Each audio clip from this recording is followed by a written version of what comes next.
Alors, bonjour tout le monde, bienvenue. Et aujourd'hui, on a une invitée très spéciale avec nous. On a Mégane Dupuis, la juge en chef pour le Québec. Bonjour Mégane. Allô Philippe, ça va bien?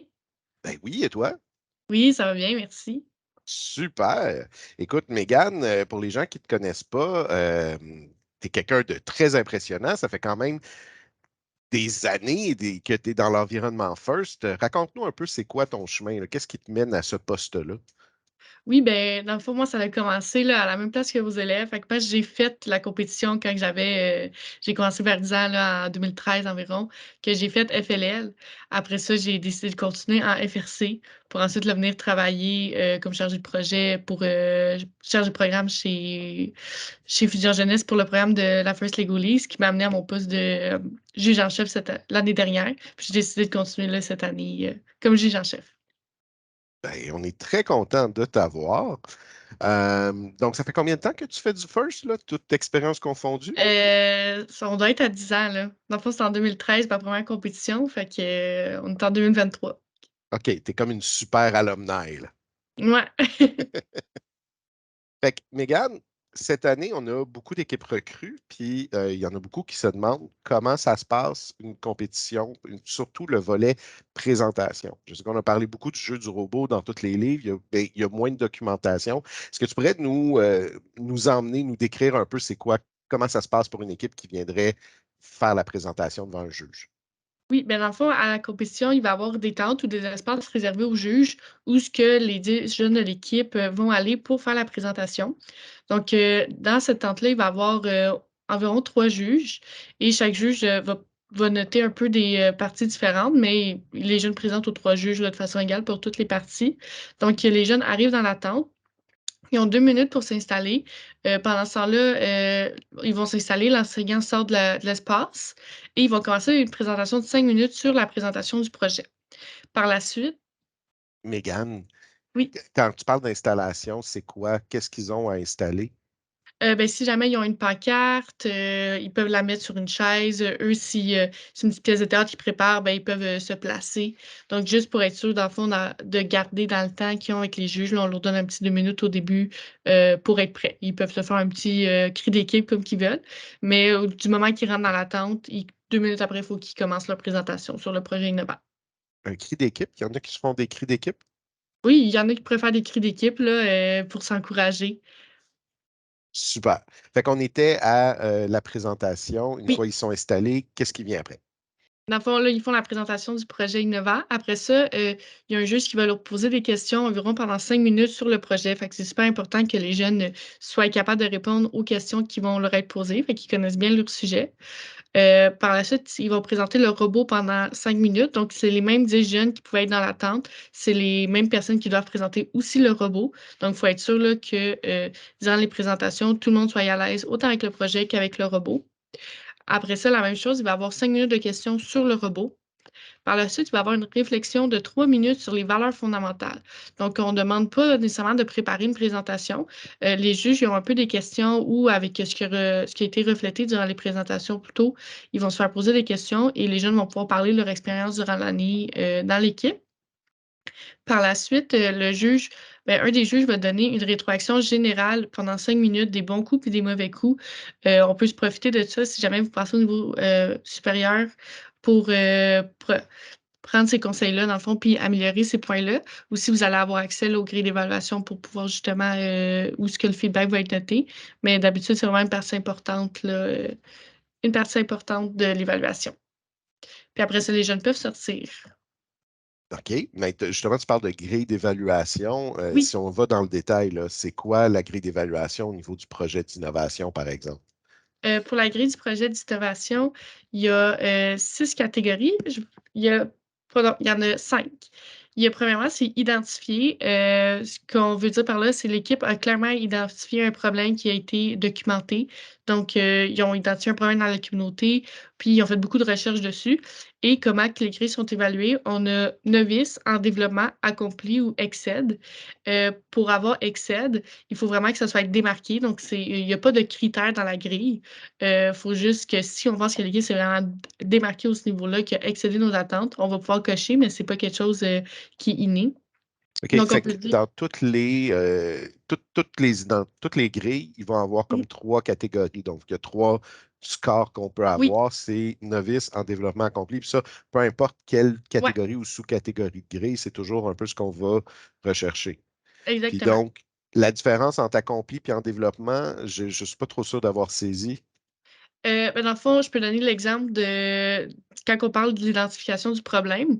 Si on est en développement, ce qui va venir avec, c'est qu'on a une définition partiellement claire du problème, tandis que si c'est accompli, c'est très clair. Les juges n'ont pas besoin de se poser de questions. Ça a vraiment été répondu du premier coup. OK, intéressant. Fait que, dans le fond, tu sais, puis est-ce que on ne demande pas la perfection aux jeunes, on demande juste Non. d'arriver, puis ça laisse beaucoup de place, tu sais. C'est quoi une partiellement clair, c'est qu'on a des questions, puis quand on est très bien préparé, ben, ça va paraître à ce moment-là, Oui, puis on va avoir exactement. son 3 points. Ouais. Puis aussi, si les juges ont des questions, puis qu'ils posent la question et que les jeunes ils réussissent à répondre là, du premier coup à la question, puis qu'après avoir posé la question, c'est devenu super clair, ben c'est pas parce qu'ils vous posent une question que vous n'allez pas avoir accompli nécessairement non plus. Super intéressant. Donc là, on était à identifier le problème, il faut bien le Oui. communiquer, il faut l'identifier, mais il faut aussi bien le communiquer. Quoi d'autre dans le projet innovant? Après ça, on aurait concevoir. C'est l'équipe à proposer elle-même des idées innovantes avant de choisir et planifier laquelle développer. Donc, on veut voir si l'équipe a réussi à penser à des solutions vraiment innovantes, fait que pas quelque chose qui est déjà bien ancré dans la société, quelque chose qui ressort un peu du lot. Donc, Ce qu'on c'est vraiment, appelle un brainstorm, là. oui, un brainstorm, dans le fond, Fait que on veut l'équipe peut que, faire des points juste oui, en imaginant exactement. de Puis on veut qu'ils façon. les partagent là aussi aux juges. Donc, même si à la fin, vous avez juste une idée, ben, c'est quand même vraiment intéressant pour les juges de savoir que ah, ben, nous, au début de l'année, on avait 10 idées, c'était vraiment toutes des bonnes idées, puis pourquoi finalement vous avez choisi l'idée que vous avez gardée.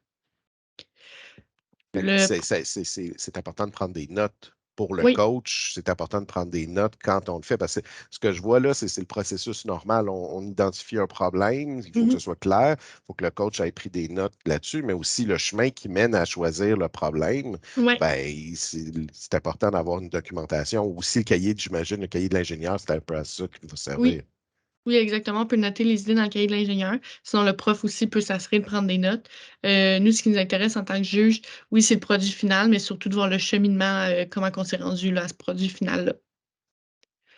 La prochaine catégorie, c'est créer. Donc, vraiment, on peut dire le produit final du brainstorm. Fait que l'équipe a développé une idée originale ou s'est inspirée d'une existante et elle a représenté sa solution par un prototype sous forme de modèle ou de schéma. Donc, nous, c'est vraiment pertinent qu'on voit quelque chose de visuel qui représente ce que vous avez créé. Donc, si vous faites juste parler, ben, des fois, c'est dur à visualiser pour les juges. Fait que c'est tout le temps pertinent d'avoir une pancarte avec un dessin, un modèle, une maquette. Ça dépend c'est quoi le projet que vous avez fait, qu'est-ce qui est possible. Mais si vous êtes capable là, au moins de le dessiner pour qu'on puisse présenter quelque chose, c'est tout le temps, c'est tout le temps vraiment apprécié. Là, puis ça va être noté aussi, ça va être noté sur ça aussi. OK, ben oui, c'est super intéressant. Donc, il faut avoir une solution, mais il faut aussi avoir quelque chose à montrer physiquement. Oui, Puis ça n'a pas besoin d'être gros, ça peut être un non, dessin. Tu sais, au moins, on fait des points avec ça. Si on arrive ouais. avec une solution, puis on arrive avec un dessin, ben, on a des points. Oui, exactement. Il y a des points. C'est un Par peu la comme suite, une si on veut. stratégie d'examen, là. Tu sais, quand on fait un Oui. examen, ben, tu vas enfoncer les portes ouvertes, les questions que tu sais, puis Mhm. ensuite tu te concentres ensuite tu reviens sur ce qui est moins là. Mais si tu as une Ouais. question, un choix de réponse, tu ne la laisses pas blanche, tu essaies quelque Non. chose. Exactement. Fait que, tu sais, déjà, juste avoir un dessin, vous rentrez dans la catégorie créer. Par la suite, s'il est détaillé, il est vraiment clair, ben là, on vient chercher plus de points, mais juste avoir un dessin, là, déjà, c'est quelque chose de très bon. Quelque chose de très bon. Merci, c'est des bons trucs, ça. La prochaine catégorie, c'est itérer. Ce qu'on va dire par là, c'est que l'équipe a partagé ses idées, a obtenu des commentaires et a amélioré sa solution. Donc, first, c'est quelque chose de vraiment plus de communauté qu'on veut partager. Donc, c'est important que l'idée soit un peu, on peut dire, sortie de la classe, fait que vous allez la présenter dans d'autres classes pour les plus jeunes, que les parents aient vu ce que les jeunes ont fait et qu'il y a eu, si on veut dire, du feedback. Donc, quand vous allez présenter votre idée à d'autres personnes, vous pourriez créer des petits formulaires qui les gens remplissent pour vous donner ce qu'ils ont aimé, ce qu'ils n'ont pas aidé, ce qu'ils n'ont pas aimé. Comme ça peut vous aider à vous améliorer et comme ça, vous allez pouvoir repartager encore plus la solution à d'autres personnes après pour vraiment vous améliorer là, jusqu'à la compétition. Les formulaires, qu'est-ce que tu veux dire par ça? Ben, par exemple, si vous avez une idée, vous pouvez mettre, avez-vous bien compris c'était quoi l'idée? 1 sur 5, puis on peut voir, l'effet global que les gens qui ont écouté la présentation, si ont bien saisi l'idée que les jeunes présentaient. Ou sinon, est-ce que cette solution-là serait utile pour vous? Si c'est une solution qui est plus un peu à la maison, les jeunes peuvent dire ben, les personnes qui écoutent peuvent dire oui ou non s'ils serviraient de ça. Fait que ça permet un peu d'avoir une idée globale, en dehors de la classe, si l'idée serait utile, faisable, puis compréhensible. OK, fait que l'idée, c'est juste de sortir de la classe. Des fois, on Oui, peut aller faire, tu sais, s'il y a un papa qui est ingénieur, il peut arriver avec des oui, rétroactions. Ça compte là-dedans aussi. oui Mais si on aussi, n'a là. pas nécessairement accès, on peut juste sortir de la classe puis demander aux gens des rétroactions, finalement. Oui, exactement. Là aussi, c'est comme tu disais, demander à des experts. On utilise souvent le terme expert dans le document, là, mais un expert ici, ça peut vraiment être n'importe qui. Là. S'il y a un parent qui travaille dans le domaine du projet que vous avez fait, vous pouvez le consulter. C'est vraiment génial. Sinon, juste écrire un courriel des fois à des compagnies, ça peut aider. Donc, il y a vraiment plein de plus de solutions là, pour avoir des commentaires externes. Fait que ça, on s'entend, c'est super le fun, mais il reste encore Oui, il en reste une une, c'est catégorie. communiquer. Fait que quelque chose qui est quand même super important, là, c'est que l'équipe a partagé une présentation claire et efficace de sa solution et de ses impacts sur le bénéficiaire. Fait que comment, ben, il faut juste bien partager ce que vous avez dit, un peu ce qui englobe le reste. Si on a compris tout ce que vous avez dit au courant de la présentation, euh, ça va vraiment vous aider à marquer des points aussi dans les autres catégories. Aussi, si la présentation est engageante, fait qu'on veut quelque chose qui se démarque un peu, si c'est juste une présentation devant une pancarte ou que c'est un jeune qui parle tout le long, c'est un peu moins entraînant pour les juges. Tandis que si c'est quelque chose de dynamique, là, on va vraiment plus sortir du lot, puis que les jeunes, ben, les juges vont être plus captivés aussi par la présentation. Là, c'est le temps de faire appel aux forces à l'intérieur du groupe, là. Oui. Si quelqu'un est plus technique, ben, c'est bon, mais si quelqu'un est plus communicatif, artistique, là, c'est un peu son champ d'expertise qu'il peut apporter, là. Oui, exactement. Pour la conception du robot, on peut passer par-dessus la grille aussi. Ben oui. C'est les mêmes, c'est la même catégorie, mais ils ont des définitions un peu différentes. Par exemple, pour identifier, on a l'équipe a une stratégie de mission claire et elle a exploré les compétences en construction et en programmation requises. Donc là, on demande d'expliquer pourquoi vous avez fait ce jeu-là. Par exemple, il y a plusieurs missions sur le terrain. Pourquoi vous avez décidé de faire les missions que vous faites, dans quel ordre, c'était quoi la stratégie, comment vous avez travaillé durant l'année. Est-ce que tout de suite, dès le début de l'année, vous aviez un robot ou vous aviez commencé avec plusieurs équipes? Comment vous avez choisi le robot final si vous avez commencé avec plusieurs équipes? Fait que ça, c'est tout ce processus-là que les juges veulent savoir. La prochaine catégorie, c'est concevoir. Dans le fond, l'équipe a produit des concepts innovants et elle avait un plan de travail clair et elle a cherché de l'aide aux besoins. Donc, on parle ici plus un peu des compétences mécaniques et de programmation, si on veut. Donc, comment que les jeunes ont créé les modèles ou ben, les modèles qu'ils ont mis sur le robot, les bras, et un peu la programmation, là, est-ce que c'est de la programmation, est-ce qu'ils ont fait des plans ou ils ont juste essayé des blocs et ça a fonctionné? Et aussi, c'est important, là, si les jeunes ont eu besoin d'aide, c'est à ce moment-là qu'ils peuvent le dire aussi. Nous, par exemple, nous, on avait vraiment de la misère avec les capteurs, donc on a demandé de l'aide à quelqu'un qui était bon avec les capteurs. Dans ce cas-là, c'est vraiment correct. Il faut que les jeunes le disent aussi s'ils ont cherché de l'aide, mais on veut savoir comment, puis comment ils se sont améliorés avec ça aussi. Moi, ben, ce que je vois dans cette catégorie-là, c'est qu'il y a deux choses qui sont vraiment évaluées, c'est-à-dire qu'il y a le plan de travail, Mhm. le plan, puis les caractéristiques innovantes du robot. Ouais, Mais si je comprends bien, c'est ça que tu es en train de dire. Caractéristiques innovantes, ça peut être aussi d'aller chercher de l'aide pour les rajouter puis oui, d'expliquer. exactement. Fait que si c'est le robot V3 de base, euh, ça peut être très bon aussi, mais par exemple, il faut rajouter des capteurs ou des bras qu'on n'a pas vu souvent, là, quelque chose de vraiment innovant. C'est ce qu'on vient chercher ici, là, qui peut vraiment aider à avoir beaucoup de points dans cette catégorie. question quiz. Est-ce que ça doit tout venir directement de l'imagination des enfants ou est-ce que justement ils peuvent aller chercher à l'extérieur s'ils voient une vidéo sur YouTube ou s'ils ont de l'aide d'une autre équipe? Est-ce que c'est bien qu'ils le mentionnent? Oui, dans le fond, c'est super bien si ça vient de leur tête, mais s'ils sont capables d'aller rechercher des ressources externes, c'est vraiment génial, là. Souvent, c'est comme ça qu'on s'améliore aussi. C'est juste important qu'ils le mentionnent. Sinon, on voit que leur robot, il est super bien fait, puis que les jeunes, ils disent qu'ils ont pas eu de cours sur les capteurs, puis qu'il y a plein de capteurs sur leur robot. C'est sûr qu'à ce niveau-là, on peut se poser des questions, mais si les jeunes, ils expliquent qu'ils ont eu de l'aide externe, qu'ils ont eu des cours sur les capteurs, pour nous, c'est vraiment génial aussi, là. C'est comme ça qu'on voit qu'ils se sont améliorés durant l'année. Génial. Donc, c'est vraiment important de mettre en lumière le travail des jeunes dans la présentation. Puis, ce qui ne vient pas d'eux, c'est normal, on va chercher de l'aide, là. C'est Oui, complexe, mais juste être capable de le dire. exactement. Alors, la prochaine, c'est créer. Donc, l'équipe a développé un robot efficace et une programmation répondant à sa stratégie de mission. Donc, dans les deux dernières catégories, c'est vraiment plus un plan. Puis, il y a un peu des brainstorms, mais maintenant, c'est vraiment comment qu'on a mis ce plan-là en action. Donc, à partir du plan, comment que, on a développé un robot efficace, puis une programmation qui demandait à sa stratégie. Donc, par exemple, si dans la première catégorie, d'identifier, vous vous êtes dit que vous allez suivre les lignes pour bien vous promener sur le terrain, dans la catégorie créer, c'est le temps de dire, ben, on a mis des capteurs sur le robot.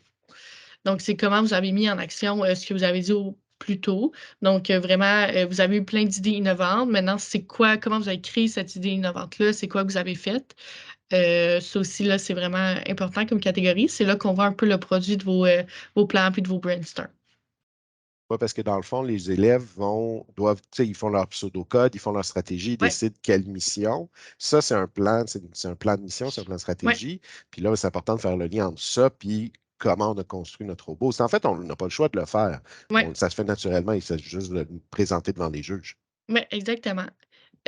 Aussi, qu'est-ce que un petit conseil, là, amenez le robot à la présentation, mais aussi, vous pouvez amener des photos de toutes les vues du robot. S'il y a plusieurs bras sur, le robot que vous interchangez, vous pouvez les coller sur une pancarte pour expliquer au juge plus facilement. Parce que si les 10 jeunes, ils ont un robot dans les mains, des fois, c'est dur de visualiser le robot et juste pour qu'on soit clair, ils vont pas faire la mission, quand ils sont avec les juges. Il y a pas une table dans la salle des juges, donc il faut vraiment qu'ils expliquent le robot sans le tester nécessairement. OK. Oui, c'est vraiment le cheminement qui mène Ouais, derrière ça, la c'est vraiment une réflexion. présentation, là. On va pas, le robot est pas sur on, d'habitude pendant la présentation. Puis là, il y a des équipes vont avoir très peu de temps pour la compétition, Mhm. pour se préparer. Quand on a un robot minimal, c'est sur quoi on devrait mettre l'accent dans cette catégorie-là? Là, c'est plus général, c'est pas nécessairement juste sur celle créée, là, mais Ouais, ben, quand on a un robot qui est, plus simple, ça veut dire qu'il serait basé un peu sur le robot de base. On peut expliquer pourquoi, on a décidé de rester avec le robot de base. Ça peut vraiment être, tu sais, si vous dites que vous êtes une équipe recrue puis que vous allez toujours travailler avec le robot de base, ben, il n'y a pas de problème. En ce cas-là aussi, là, on ne s'attend pas à ce qu'ils apprennent à faire des robots comme qu'on peut voir sur YouTube des fois dès la première année. Ce qui est important, c'est d'un peu justifier son raisonnement de pourquoi on a décidé d'y aller avec un robot si simple. Parce qu'il vaut mieux avoir un robot simple qui fonctionne qu'un robot avec tout plein de capteurs qui ne fonctionne pas. Donc, si le robot est efficace mais qui est simple, c'est quand même très bon aussi. c'est très sage. Euh, la prochaine catégorie, c'est itérer. Donc, ici, on veut dire que l'équipe a répétitivement testé le robot et la programmation pour identifier et apporter des améliorations à sa solution. Donc, si vous avez une solution innovante, celle que vous avez présentée, mais que vous ne l'avez pas testée, nous, on n'a comme pas de, on ne peut pas être sûr que ça fonctionne, donc c'est important d'avoir testé à plusieurs fois les stratégies et en testant, souvent, on voit qu'il y a des petits pépins, fait qu'en voyant où est-ce qu'il y a les problèmes, on peut les améliorer.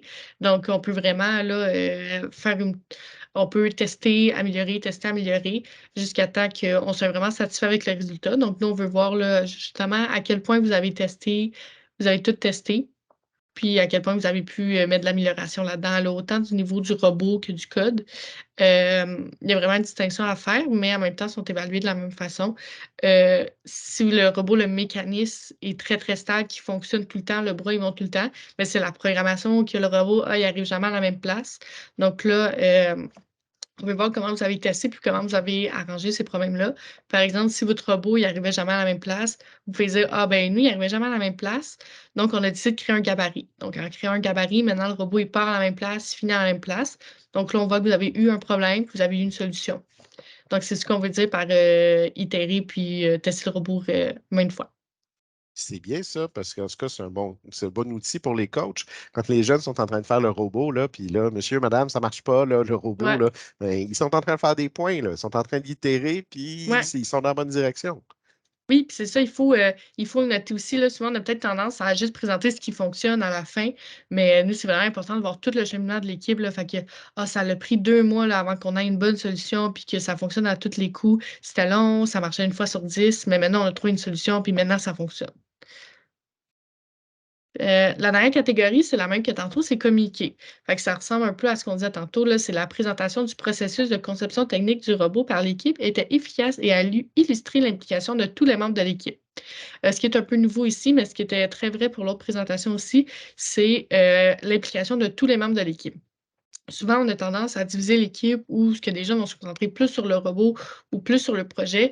Mais, nous, ce qu'on veut, c'est que tout le monde qui présente s'y connaisse parce que si c'est juste 2 jeunes qui présentent le robot de A à Z, premièrement, on va voir qu'il y a pas tout le monde qui a été impliqué. Ça marche pas vraiment avec les valeurs fondamentales qu'on va parler un peu plus tard. Mais aussi, ça se peut que ce soit un jeune qui a pas présenté le robot qui se fasse poser une question.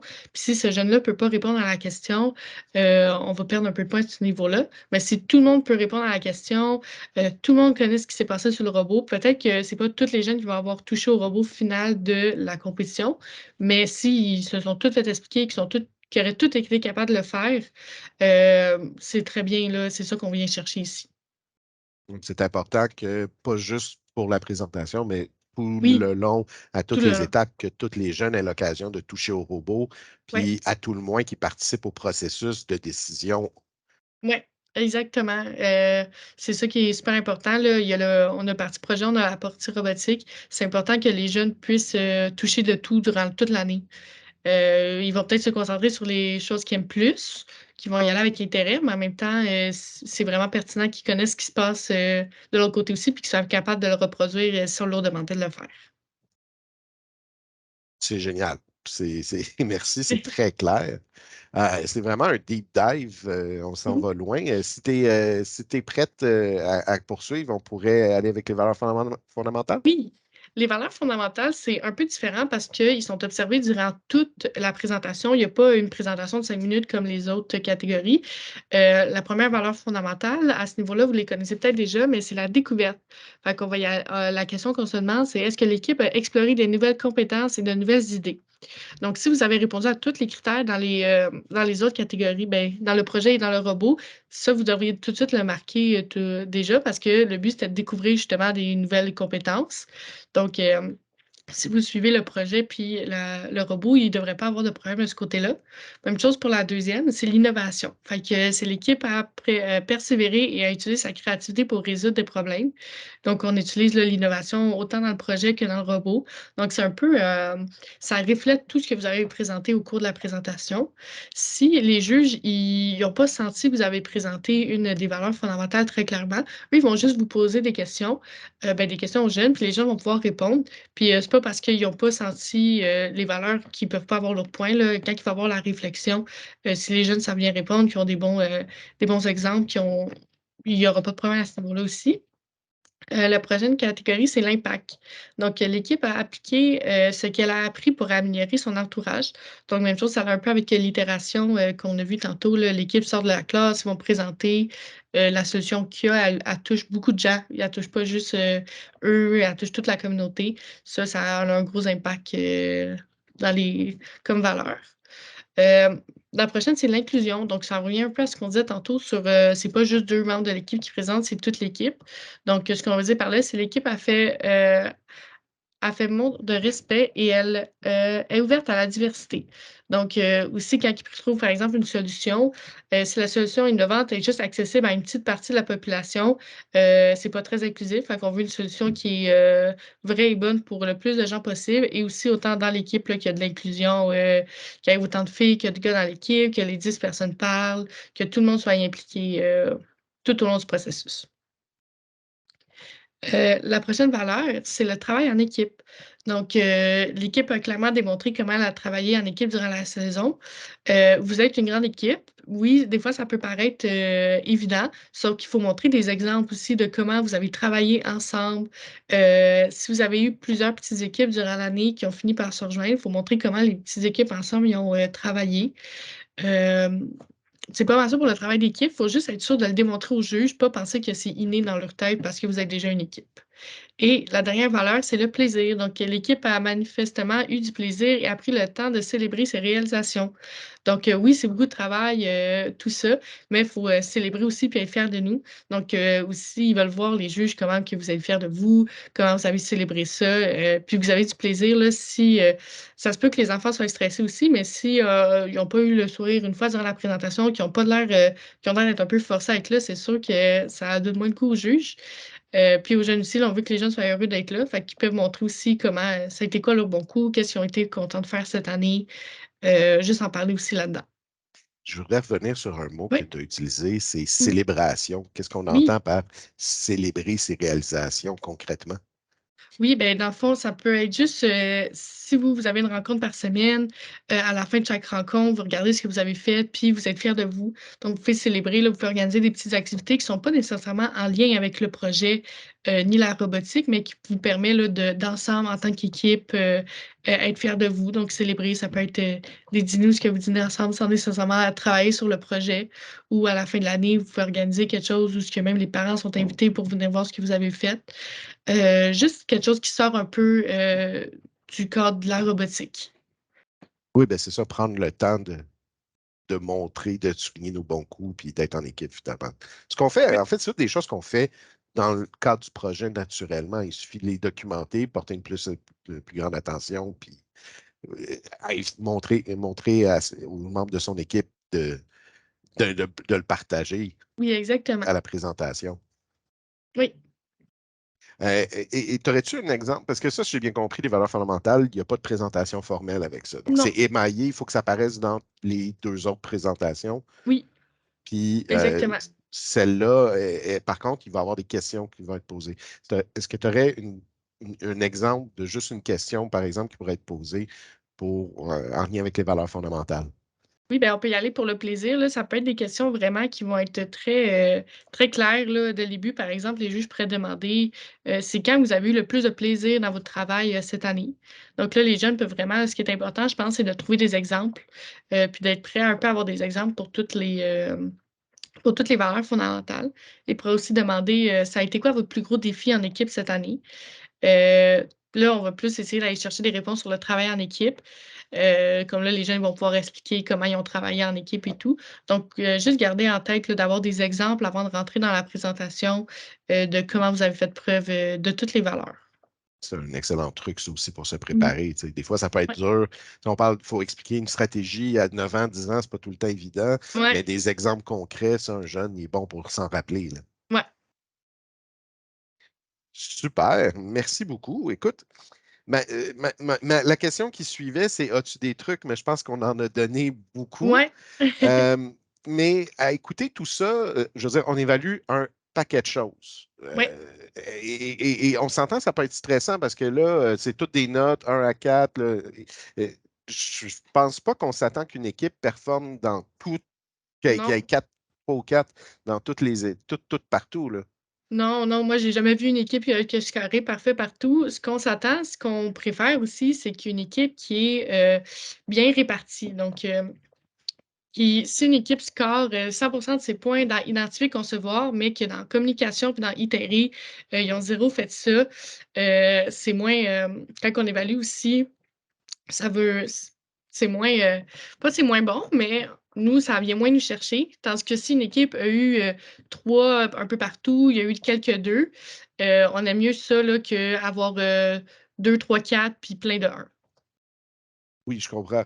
Mais Ouais. aussi, je pense que le fait de. Ben, ça, en fait, je vais revenir un poil en arrière. Tu dis, on préfère, est-ce que c'est pour un prix ou c'est pour la catégorie du champion? Ben, pour la catégorie du champion, mais même si on parle, dans le fond, les prix, c'est qu'il y a un prix pour le projet, un prix pour le robot, un prix pour les valeurs fondamentales. Des fois, il y en a plus qu'un, ça va dépendre des compétitions. Mais si on parle juste du projet, là, nous, dans le fond, on note de 1 à 4. Mais s'il y a deux équipes qui ont le même score au final, mais qu'il y a beaucoup de 4 avec beaucoup de 1, tandis qu'il y a une équipe qui a des 3 partout, nous, on va prioriser l'équipe qui a des 3 partout. Oui, je comprends. Ouais. Ça a bien du sens. Mhm. Mais je pense Sauf qu'aussi, que, peut-être, une chose qui sort de ça, c'est que si on évalue autant de choses différentes, c'est aussi parce qu'on cherche vraiment des équipes à vouloir célébrer, puis oui, c'est en regardant plein de choses qu'on peut trouver les bons coups de chaque équipe, puis dire oui, bravo, exactement. ça, c'était très bien. Oui, exactement. Puis ça, on va le souligner aussi, là, il y a des prix souvent un peu hors projet ou hors robot qui va servir à souligner ceux qui se sont vraiment démarqués. Par exemple, s'il y a une équipe qui a vraiment bien communiqué, qui a une super belle présentation, c'est vraiment démarqué à ce niveau-là, ben nous, c'est sûr qu'on va sûrement la souligner, là, même si le reste de la présentation a moins répondu aux critères qu'une autre équipe. Fait que de tout ça, là, j'en sors que Mhm. c'est pas un examen. On n'est pas en Non, train d'aller chercher la bonne réponse à chacune des cases. non, C'est il n'y a pas de bonne vraiment réponse. donner des exemples de ce qu'on a fait, de notre Ouais. processus, de le communiquer, puis de montrer qu'on a bien intégré les valeurs à travers tout ça. Oui. Sinon, ben, c'est ce qu'on veut tous dans nos équipes, là. On veut tous qu'il y ait du beau travail d'équipe, on veut tous qu'il y ait, Exactement. puis on veut tous que nos jeunes aient du fun, là. Puis on sait Mhm. qu'ils en ont eu. Exactement. Wow! Fait que, dans le fond, c'est aussi la différence entre une bonne présentation et une excellente présentation. On a vu, tu as vraiment truffé d'exemples partout, mais en général, là, mettons que moi, il y a un coach qui se dit, bon, ben là, moi, mon équipe, j'aimerais ça, ils ont fait un beau projet du robot, j'aimerais ça Mhm. qu'ils scorent le plus possible, une belle conception de robot, j'aimerais ça qu'ils scorent le plus possible. C'est quoi qu'il faut aller chercher? C'est quoi la différence? C'est quoi qui va faire la différence entre un 2 et un 3? Ben, dans le fond, entre un 2 puis un 3, c'est vraiment quelque chose, je dirais vraiment que c'est la compréhension des jeunes sur le projet. Parce qu'il y a plein d'équipes qui vont avoir des beaux robots, sauf que c'est pas toutes les jeunes qui vont être capables de l'expliquer. Si les jeunes sont vraiment à l'aise avec ce qu'ils ont, ils savent comment faire. Là, on va vraiment aller plus vers le 3. Tandis que si les jeunes ils ont un très beau robot, mais qu'ils ont de l'air d'hésiter dans ce qu'ils disent, ils n'ont pas de l'air trop sûrs quand on leur pose des questions, on va plus y aller vers un 2. Et si jamais on veut marquer un 4, ça, c'est même moi, je pourrais pas dire, c'est vraiment un plus une histoire de feeling. Si les jeunes, là, on voit vraiment qu'ils dépassent les attentes, là, fait que c'était plus que clair. Ils ont fait, par exemple, on demande d'avoir une stratégie de mission claire. S'ils ont fait un dessin, qui ont tout détaillé, qui ont fait plein d'exemples, là, on pourrait aller dans le niveau 4. Mais ça, encore là, c'est quelque chose qui est plus subjectif que les trois autres niveaux. Parfait. Mais ça, c'est au niveau des valeurs fondamentales. Je pense qu'il y a des. Ah non, ils ont tous un Non, il y a 4 des avec 4 7. partout. Mais c'est assez rare. Donc, c'est pour ça Oui, aussi c'est que. assez rare, là. C'est vraiment quelqu'un qui se démarque. On va avoir des 4 souvent. Ça va être le grand champion va avoir aussi avoir des 4. Les gagnants là, vont avoir des 4, mais il y a pas, c'est pas tout le temps qu'il y a des 4 qui sont donnés. Ben écoute, Mégane, c'est vraiment plus clair maintenant. Merci beaucoup d'avoir pris ce temps et de ce deep dive assez profond. Je pense qu'il y a beaucoup de gens à la maison qui se joignent à moi pour te dire merci de nous éclairer dans qu'est-ce que c'est une compétition. Est-ce que tu aurais un mot en terminant pour ceux qui nous écoutent? Ben, je peux vous dire merci à vous de participer à la compétition, là. Nous, s'il n'y avait pas d'équipe qui participerait, ben, on ne serait pas là non plus. Puis j'ai vraiment hâte de tous vous voir là, à la compétition. Mégane Dupuis, merci beaucoup. Merci, bonne journée. Bonne journée.